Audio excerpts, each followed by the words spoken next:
Bismillah, Assalamualaikum warahmatullahi wabarakatuh.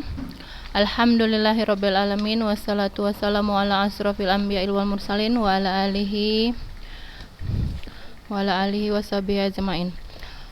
Ba'du, segala puji syukur kita panjatkan kehadirat Allah Subhanahu wa taala, yang mana kita kembali melanjutkan pembelajaran kita pada pagi hari ini dan masih diberi waktu, kesempatan, kemudian nikmat kesehatan untuk terus melakukan kegiatan kita, pembelajaran kita pada pagi hari ini. Selawat serta salam kita hadiahkan kepada junjungan kita Nabi besar Muhammad SAW, pada keluarga beliau, para sahabat dan pengikut-pengikut beliau. Semoga kelak kita mendapatkan syafaatnya di yaumil akhir. Allahumma amin.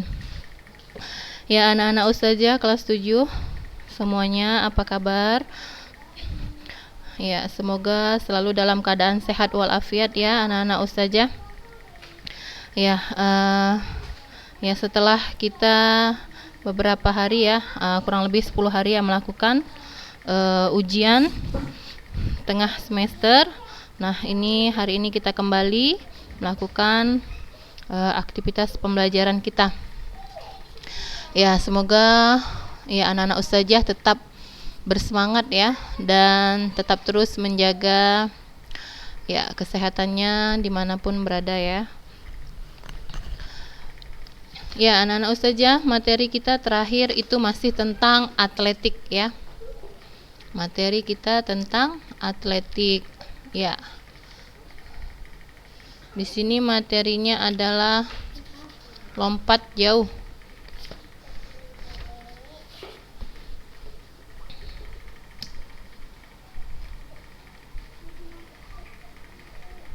Nah, materi untuk lompat jauh ini ya kita ulang kembali sedikit dari awal ya. Ya, terakhir itu adalah lari cepat, yaitu lari cepat itu sama dengan lari jarak pendek ya. Nah, kita lihat di sini lompat jauh. Nah, apa itu lompat jauh? Lompat jauh merupakan salah satu nomor yang terdapat pada nomor lompat cabang olahraga atletik ya. Lompat adalah istilah yang digunakan dalam cabang olahraga atletik, yaitu melakukan tolakan dengan satu kaki, baik untuk nomor lompat jauh, lompat tinggi, lompat jangkit maupun lompat galah ya anak-anak ustazah.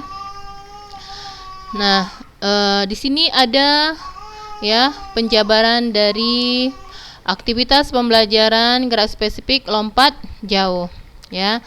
Kita lihat di sini teknik-teknik apa saja yang akan dilakukan dalam melakukan lompat jauh tersebut ya. Di sini ada tahapan-tahapannya yang perlu kita pahami ya sebelum kita melakukan gerak spesifik lompat jauh. Nah, kita lihat di sini. Nah, tahap-tahap dalam melakukan lompat jauh itu ada 4 ya. Nah, kita ulang kembali sedikit ya. Yang pertama itu apa? Awalan atau ancang-ancang ya. Yang kedua tolakan atau tumpuan. Yang ketiga sikap badan di udara, dan yang keempat sikap mendarat. Nah, di sini akan dijabarkan satu persatu dalam ya tahapan-tahapan tadi ya. Nah, kita lihat di sini yang pertama ancang-ancang ya, awalan atau ancang-ancang. Apa itu maksudnya awalan atau ancang-ancang? Nah, kita lihat di sini ya. Maksud dari awalan atau ancang-ancang di sini adalah gerakan permulaan dalam bentuk lari untuk mendapatkan kecepatan pada waktu akan melakukan tolakan atau lompatan. Nah, di sini ya diperlukan adanya kecepatan ya. Tahap pertama untuk melakukan awalan atau ancang-ancang itu diperlukan kecepatan ya, yang diperoleh dari hasil awalan itu disebut dengan kecepatan ya, kecepatan horizontal ya, berguna untuk membantu kekuatan pada waktu melakukan tolakan ke atas depan. Nah, apa guna awalan? Nah, guna awalan adalah untuk mendapatkan kecepatan tinggi terkendali sebelum mencapai balok tolakan ya. Jadi guna awalan di sini untuk mendapatkan kecepatan tinggi ya. kemudian terkendali sebelum mencapai balok tolakan. Nah, kemudian kita lihat di sini panjang awalan, ya, untuk melaksanakan awalan lompat jauh ini tidak kurang dari 45 meter, ya. Panjang awalan untuk melaksanakan awalan lompat jauh tidak kurang dari 45 meter. Ya, untuk memperoleh hasil lompatan yang maksimal, setiap melakukan awalan harus selalu dapat bertumpu pada balok. Ya, jadi anak-anak ustazah, nah nanti ada namanya lintasan untuk melakukan awalan atau ancang-ancang dalam dalam lompat jauh ini, ya. Itu lintasannya itu tidak kurang dari 45 meter, ya.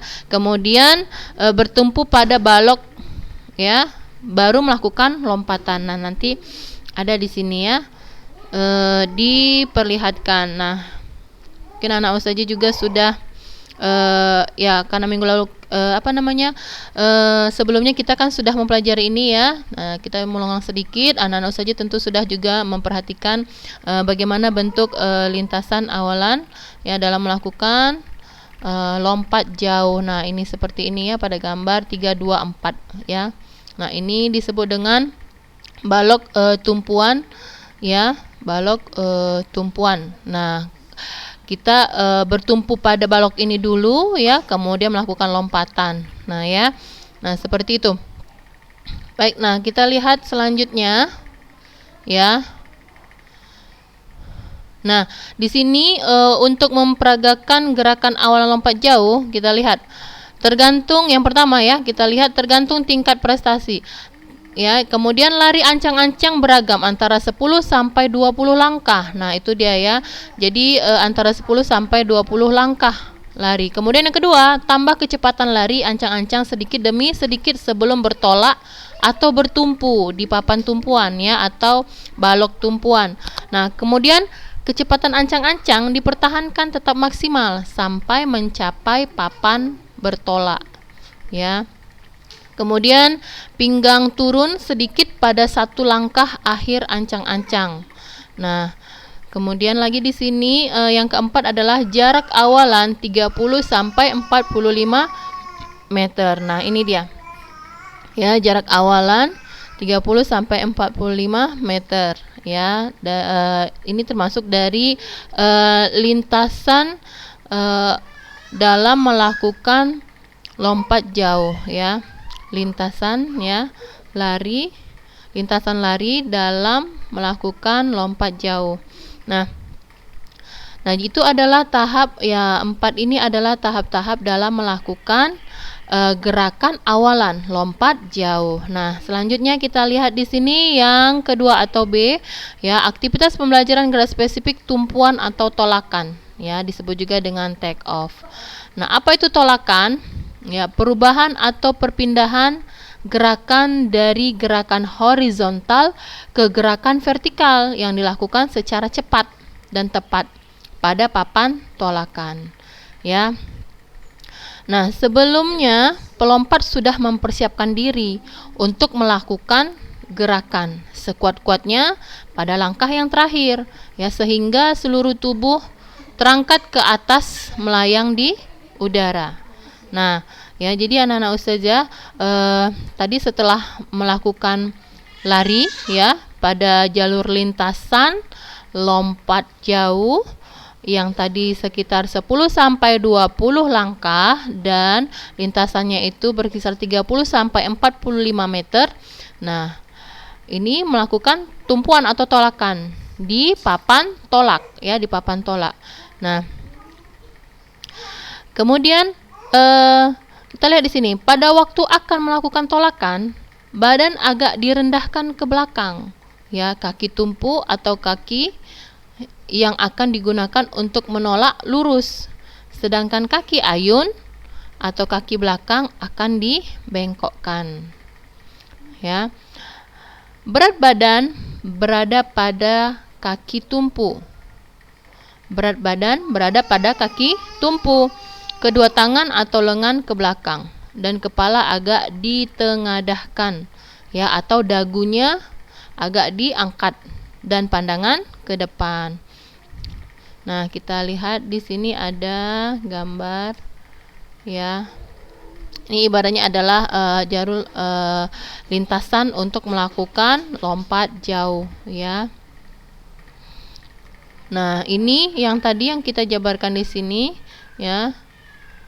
Ada gerakannya ya, ada gerakan tolakan lompat jauh ya. Ini penjabarannya di sini kita lihat ada 3 poin ya, anak-anak ustazah.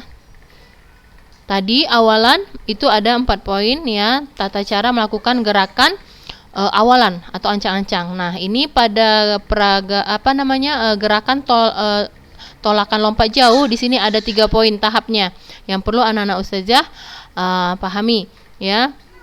Nah, untuk dapat melakukan lompat jauh. Nah, yang pertama ayunkan paha kaki ya, bebas cepat ke posisi horizontal dan dipertahankan. Ya, luruskan sendi mata kaki, lutut dan pinggang pada waktu melakukan tolakan.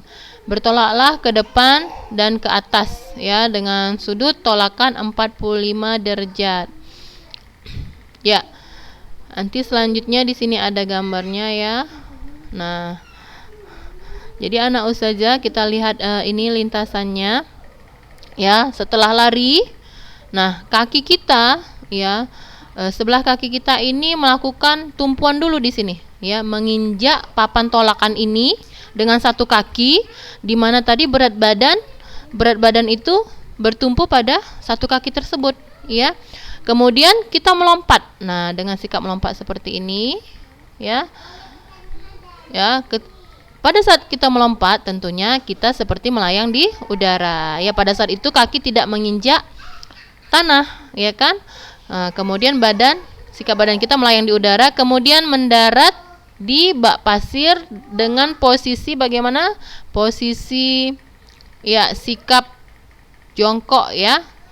Nah, kemudian yang mendarat itu ya kedua kaki kita ya menginjak pada bak pasir, kemudian kedua lengan kita lurus ke depan. Nah, seperti itu. Nah, ini kita lihat gerak spesifik melayang di udara ya, sikapnya. Kita lihat yang ketiga ya, poin yang ketiga atau poin yang C. Sikap badan melayang di udara yaitu sikap setelah kaki tolak menolakkan kaki pada papan tolak. Ya, jadi tadi ustazah mengatakan bahwa bagaimana? Nah, setelah kita melakukan lari, kemudian kita melakukan tolakan di papan tolak. Nah, pada saat kita melakukan tolakan di papan tolak, nah itu bagaimana? Badan kita akan dapat terangkat melayang di udara bersamaan dengan ayunan kedua lengan ke depan atas. Nah, anak-anak ustazah, ini anak-anak ustazah bisa peragakan di rumah ya. Nah, anak-anak ustazah melakukan latihan lompatan ya. Bisa ya. Walaupun misalnya tidak ada bak pasir, anak-anak ustazah juga bisa melakukan latihan melompat ya, dengan membuat sebuah jalur lintasan, kemudian papan tolakan ya, kemudian melompat ya, melompat sebisa mungkin ya, sesuai dengan tahapan-tahapan ini tadi ya. Tentunya mungkin lompatannya tidak bisa terlalu jauh karena mendaratnya juga di tanah ya, bukan bak pasir. Jika bak pasir mungkin itu lebih lentur, jadi kita lebih bisa melakukan lompatan yang lebih tinggi dan jauh ya lompatannya jika itu medianya ada bak pasir ya. Tapi jika tanah mungkin agak sulit kita melompat dengan posisi yang tinggi dan jauh karena kaki kita mungkin akan terhentak karena tanahnya tadi bagaimana padat ya. Makanya memang seharusnya di bak pasir yang mana pasir itu lentur. Jadi jika kita menghentakkan kaki ya, mendarat dengan kedua kaki kita di bak pasir tersebut, nah mungkin kaki kita tidak akan sakit karena pasir tersebut kan lentur ya. Jadi tidak terasa ya, tidak sakit. Nah, seperti itu. Tapi anak-anak saja bisa melakukan ini di rumah, bisa mempraktekannya untuk melakukan latihan melompat ya, lari dan lompat. Nah, tinggi dan jatuhnya hasil lompatan sangat tergantung dari besarnya kekuatan kaki tolak. Nah seperti itu. Jika anak-anak saja melakukan tolakan di papan tolakan itu kuat ya, maka gerakan badan melayang di udara juga mungkin ya agak lama. Kemudian untuk lompatan yang lebih jauh juga akan semakin besar. Kenapa? Karena kuatnya tadi ketika anak ustazah melakukan tolakan di papan tolak. Nah, itu dia. Jadi tergantung memang kekuatan besar tidak jauh tidaknya lompatan kita itu tergantung pada kekuatan kaki kita menolak di papan tolak. Ya, nanti anak ustazah bisa praktekkan dan merasakan ya, ketika anak ustazah hanya bertolak pelan ya di papan tolak, kemudian tentu lompatannya juga tidak tinggi. Ya, tidak tinggi ataupun tidak jauh, tidak akan jauh seperti itu ya, sikap mendaratnya. Tapi ketika anak ustazah melakukan tolakan di papan tolak itu dengan kuat, nah kemudian melakukan sikap badan melayang di udara itu lebih lama, dan tentu hasil tolakannya, kemudian hasil daripada sikap sikap mendaratnya ya, dan lompatannya itu akan lebih jauh ya, lebih jauh di daerah bak pasir. Nah baik, selanjutnya anak ustazah kita lihat di sini ya, tadi ini ada gambarnya.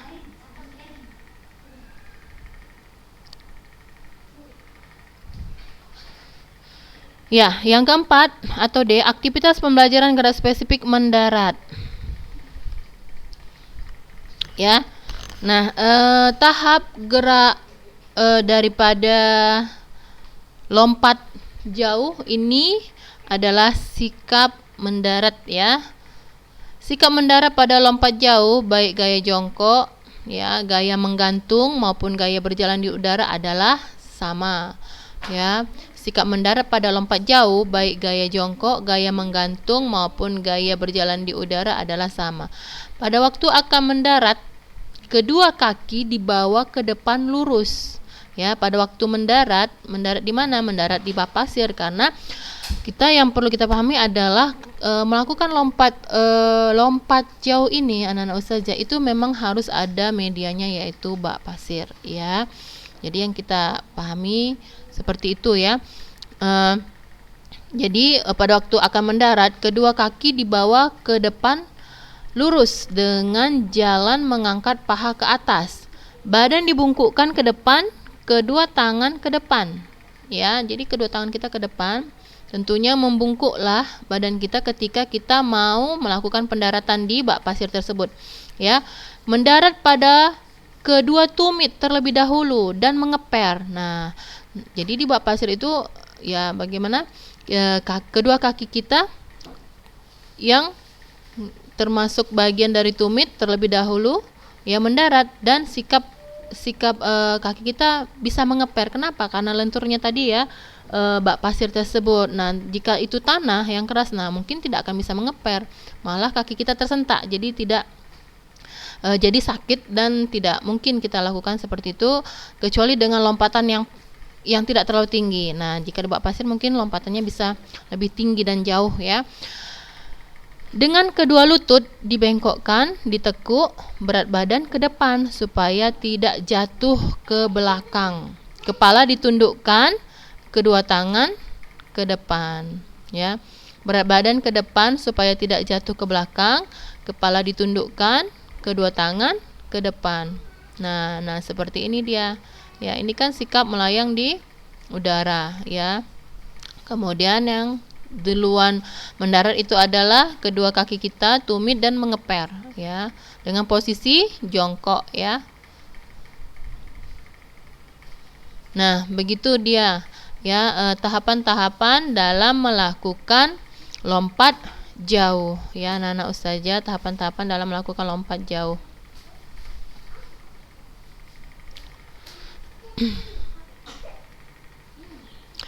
Ya, kita lihat di sini ya, ada aktivitas pembelajaran tahap-tahap lompat jauh.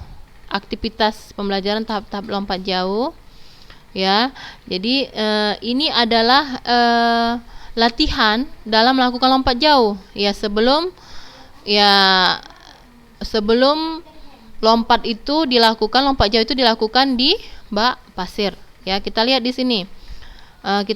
Aktivitas pembelajarannya seperti apa. Nah, kita lihat di sini ya, menggunakan alas yang empuk. Nah, ini seperti matras ya. Nah, ini juga bisa. Jika anak-anak usaha memiliki matras di rumah, anak-anak usaha juga bisa melakukan sikap mendarat di matras tersebut ya. Jika memang tidak memungkinkan untuk membuat bak pasir ya di halaman rumah misalnya, karena memang tidak memungkinkan ya. Nah, jadi ini aktivitas pembelajarannya, lari, lompat, lari, lompat, lari, lompat. Nah, ini latihan lain. Nah, ini juga bisa anak-anak usaha peragakan. Ini juga anak-anak usaha bisa peragakan di rumah ya, jika tidak memungkinkan untuk melakukan lompat jauh yang sebagaimana mestinya. Nah, kita lihat di sini. Yang pertama, lihat aktivitas pembelajarannya ya. Yang pertama, berlari dan menolak melewati bangku yang dipasang melintang dan lalu dilanjutkan dengan mendarat. Ya, yang kedua, lakukan pembelajaran tersebut secara berkelompok. Nah, anak-anak saja bisa melakukan secara individu maupun berdua ya, atau berkelompok dengan ya saudara yang ada di rumah. Ya, yang ketiga, lakukan pembelajaran tersebut berulang-ulang sampai kamu dapat merasakan gerakan mana yang mudah dilakukan. Ya, jika tidak ada bangku memanjang seperti ini, anak usaha bisa memasang tali melintang. Ya, menghubungkan tali satu dengan tali lain dengan kursi atau pagar atau tiang yang ada di rumah yang bisa memungkinkan anak usaha untuk melakukan aktivitas pembelajaran seperti ini, ya. Nah, ini adalah tahap-tahap latihan pembelajarannya ya anak-anak usaha, jadi bisa diperagakan di rumah. Ya, jika memang ada matras ya, silahkan. Kemudian yang kita lihat lagi yang kedua, nah ini seutas tali. Nah, dengan tali seperti usaha bilang tadi ya, jika tidak ada matras juga bisa menggunakan seutas tali dihubungkan dari satu tiang dengan tiang yang lain agar bisa melakukan aktivitas lompat lah ya, lompat jauh. Nah, jika seperti ini hampir-hampir sama dengan lompat tinggi jadinya, ya. Nah, jika lompat tinggi itu tidak mendarat lagi di bak pasir, tapi melakukan lompatan melewati tiang mistar namanya ya.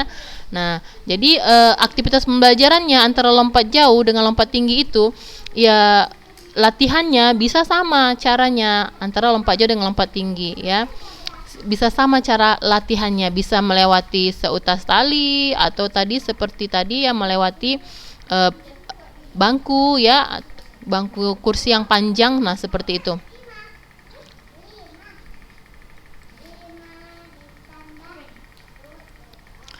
Ya. Ya, jadi di sini anak-anak saja diminta untuk masang seutas tali yang dipasang dengan ketinggian lebih kurang 50 cm. Ya, kemudian kamu berdiri lebih kurang 4 sampai 5 meter di depan seutas tali tersebut. Berlari, menolak sikap di udara dan mendarat melalui tali yang dipasang melintang tadi. Nah, caranya sama seperti gerakan tahap pembelajaran yang pertama tadi ya, melewati bangku dan mendarat di sebuah matras. Ya, jadi anak-anak saja bisa melakukannya secara individu maupun berkelompok ya di rumah dengan saudara. Nah, kemudian kita lihat pembelajaran yang tahap ketiga. Ya. Tempatkan 2 buah bangku. Yang pertama ya, tempatkan 2 buah bangku senam. Ya, jarak antara bangku 1,5 meter dan seutas tali yang dipasang melintang. Kita lihat bagaimana itu. Ya, gerakannya sama dengan gerakan yang pertama. Yang kedua, kemudian kamu berdiri lebih kurang 1 meter di depan tanda-tanda tersebut. Lakukan gerakan melangkah melalui atas bangku senam. Dan akhiri gerakan tolakan melalui atas tali yang dipasang melintang, lalu mendarat. Ya, setelah itu berpindah tempat posisi. Ya, jadi sama saja anak-anak ustazah ya untuk melakukan latihan pembelajaran lompat jauh tersebut ya. Nah, ini hanya tahapan-tahapan latihan ya sebelum ya melakukan lompat jauh di bak pasir juga ya. Nah, di sini juga ada tahap latihan yang keempat, lompat jauh. Berdiri kurang lebih 5 sampai 6 meter dari papan tolakan. Kemudian melakukan lompat jauh yang diawali dengan awalan. Yang ketiga, lalu menolak dengan kaki depan atau terkuat ke depan atas. Yang keempat, lakukan gerakan melayang di udara dan melakukan pendaratan. Nah, ini Ini adalah papan tolak. Nah, jadi gambarnya lebih jelas ya. Nah, Ustazah, ini adalah papan tolak. Ingat, untuk mendapatkan hasil lompatan yang jauh itu bergantung dengan papan ya, tolakan. Maksud Ustazah di sini adalah tergantung pada kuatnya kita melakukan tolakan di papan tolakan ini. Ya, jika kita kuat melakukan tolakan, ya, jadi anak Ustazah nanti bisa diperagakan di rumah ya. Jadi bisa merasakan bagaimana sih menolak dengan satu kaki. Nah, misalnya anak Ustazah punya halaman yang cukup luas ya. Ya, ataupun mungkin itu lantai ya, bisa. Kemudian anak Ustazah melakukan langkah 10 sampai 20 langkah, lari 10 sampai 20 langkah. Kemudian anak Ustazah menandai papan tolakan di tanah tersebut atau di lantai tersebut. Kemudian sebelum anak Ustazah melompat, anak Ustazah menghentakkan kaki dulu, menolakkan kaki dulu di papan tolakan yang anak Ustazah buat itu sebagai papan tolakan. Nah, anak Ustazah bisa merasakan jika anak Ustazah menolak dengan pelan, tentu hasil lompatannya pasti tidak akan jauh. Tapi jika anak Ustazah menolak di papan tolakan tersebut dengan hentakan yang kuat, menolaknya dengan kuat, tentu sikap melayang di udara lebih lama dan lebih jauh sehingga hasil lompatan juga jauh ya, seperti itu. Nah, kita lihat di sini ya. Kesalahan dan perbaikan kesalahan dalam lompat jauh. Apa saja kesalahan yang sering terjadi dalam melakukan lompat jauh? Ya, yang pertama, lihat kurangnya kecepatan lari. Ya, untuk awalan itu larinya harus diperhatikan ya. Kemudian yang kedua, langkah tidak tetap jaraknya. Ya, makanya kita perlu berlatih di sini sebelum melakukan lompat jauh yang sesungguhnya. Tentunya bagi seorang atletik harus lebih sering berlatih ya, agar tidak sering melakukan kesalahan ya. Yang ketiga, tolakan tidak tepat pada papan tolak. Nah, sering kita seperti ragu untuk melakukan tolakan di papan tolak. Kenapa? Karena ya akibat karena kurang latihan tadi ya. Jadi perlu pembiasaan dan latihan. Kemudian tolakan kurang keras. Nah, itu tadi. Jika tolakannya kurang keras, bagaimana? Tentu hasil lompatannya juga tidak akan jauh. Karena tujuan dari lompat jauh itu adalah melompat sejauh-jauhnya. Ya. Itulah yang akan dinilai ya. Tolakan lompatan yang paling jauh itulah yang akan diukur ya, sejauh mana dia melompat. Yang paling jauh dialah yang pemenangnya ya, jika itu dalam sebuah perlombaan, apalagi olahraga ya, perlombaan olahraga tingkat nasional tentunya ya, nasional maupun internasional. Yang kelima, sudut atau arah tolakan terlalu rendah atau tinggi ya, sudut atau arah tolakan terlalu rendah atau tinggi ya, terlalu rendah atau tinggi. Nah, kurang berani menjulurkan kaki ke depan. Kemudian yang ketujuh, selalu mendarat dengan bokong ya, selalu mendarat dengan bokong. Nah, jadi bukan bokongnya duluan yang mendarat, tapi apanya? Kedua kaki. Nah, kurang berani menjulurkan kaki ke depan ya. Jadi kita harus berani menjulurkan kaki kita ke depan duluan. Nah, jika tidak, ya bagaimana sikap mendaratnya tentu tidak akan maksimal. Kemudian sudut atau arah tolakan terlalu rendah atau tinggi. Ya. Ya, ini jangan ragu-ragu untuk melakukan tolakan ya. Nah, di sini. Kita lihat perbaikan kesalahan dalam lompat jauh. Kurangnya kecepatan dapat diperbaiki dengan latihan lari sprint. Jadi untuk mengatur cepat tidaknya lari kita dalam melakukan lompat jauh, kita harus rajin berlatih, yaitu lari sprint, lari jarak pendek ya, dengan kecepatan tertentu ya. Kemudian yang kedua, tolakan kaki yang kurang keras atau kuat disebabkan lemahnya otot-otot tubuh. Maka untuk memperbaikinya harus melakukan latihan kekuatan, terutama melatih otot-otot tungkai. Misalnya apa? Sering berolahraga ya, misalnya jalan atau lari pagi. Nah, seperti itu ya, anak-anak Ustazah bisa berlatih dengan seperti itu. Yang ketiga, agar mendarat tidak pada bokong, maka ketika kaki menyentuh pasir, kedua lengan dijulurkan ke depan. Ya, di kedua lengan itu cepat dijulurkan ke depan. Ya, seperti ini. Ya, ini kedua lengannya harus cepat ke depan. Nah, jadi kaki tentu lebih duluan terjulur ya. Nah, jika bokong yang duluan jatuh di bak pasir tentu ya mungkin ya tentu salah dan hasil lompatannya tentu tidak akan maksimal. Ya, anak-anak ustazah, kiranya materi ini dapat dipahami dengan baik ya. Semoga anak ustazah juga bisa memperagakannya di rumah. Jika tidak ada media bak pasir, jadi anak ustazah bisa melakukannya dengan matras atau latihan melompat melewati tali ya, dengan tahapan-tahapan tadi ya nak, dengan tahapan-tahapan tadi. Aktivitas pembelajarannya, contoh aktivitas pembelajaran tadi ada 3. Nah, silakan anak ustazah pilih yang mana untuk melakukan olahraga tersebut ya. Nah, insya Allah minggu depan kita sambung materi kita tentang peraturan lompat jauh ya. Nah, di sini ada lintasan awal, panjang papan. Nah, di sini ada aturannya ya, lintasannya, papan tolakannya, ya ukuran-ukurannya. Ya, jika ada yang kurang dipahami bisa dijapri ustazah, menanyakan ustazah.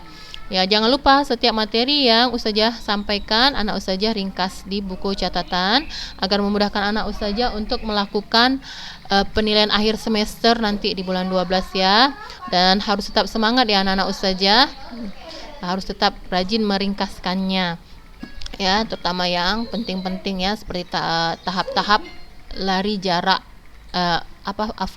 tahap-tahap melakukan lompat jauh tadi yang ada 4 poin ya, itu yang utama, yang paling penting. Baik, kita cukupkan sampai di sini anak-anak ustazah ya. Subhanakallahumma bihamdika asyhadu an la ilaha illa anta astaghfiruka wa atubu ilaik. Assalamualaikum warahmatullahi wabarakatuh.